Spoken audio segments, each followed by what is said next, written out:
RTV6 is always striving to keep you informed in the best ways possible, and sometimes that means updating policies and procedures. As of today, we will be doing a better job of identifying people accused of crimes. Call 6 Chief Investigator Rafael Sanchez explains how. We gotta take action. We gotta come together. Protests demanding police reforms, racial justice, and economic equity have been peaceful. On occasion, there was tear gas and vandalism. This challenged news organizations like WRTV on how to cover the multiple arrests during the demonstrations and beyond.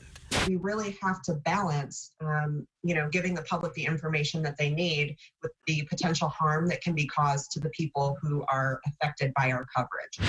For years, WRTV, like many media outlets, has showed on television the mugshots provided by law enforcement after criminal arrests. But that practice in the age of social media, where information lives on forever, has led to unintended consequences, especially in cases where criminal charges could be dropped weeks or months later, impacting everything from someone being able to get a job to attending a child's field trip. When somebody comes to us via email, phone calls, letters, and it always starts with, if you Google my name. And that's powerful. We get that.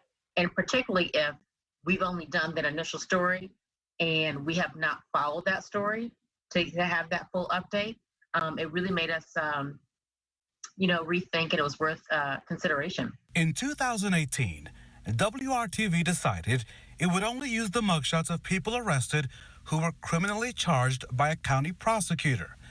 But that was challenged in recent weeks. The recent protests and arrests from chaotic nights raised questions about the policy. In line with our policy, WRTV posted the mugshots on TV and online of the people, both black and white, male and female, who were criminally charged during the protests by the county prosecutor. But a key question yet again emerged. Would WRTV be following each and every case through the end of the process? I can have 20 reasons to why we did it right and why we did the right thing. But at the end of the day, if what we're doing is contributing to a false narrative, then my 20 right reasons don't matter. They don't matter.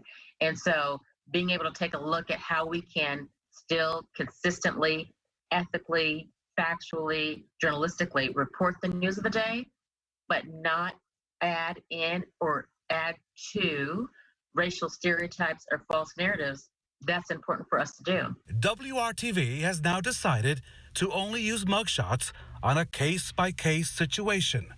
Discussions will determine, why is the mugshot necessary? What is the benefit of showing it? And is it a case we will follow through its resolution? It's not censorship. All of this information that people want to know is public record. And so they can find it if they are interested in it and they want to find it. But we as journalists have a greater responsibility because we have such a large megaphone. So we need to be thinking about, what is the value of this news story? And I think that's really where all of our decisions have to come from. And so we're doing our best to adjust our policies to make sure that we're not part of the problem as we continue to use our megaphone to lead people to the solution. A moment in time when fairness and flexibility firmly meet the demands of a dynamic city confronting robust concerns. Rafael Sanchez, RTV6.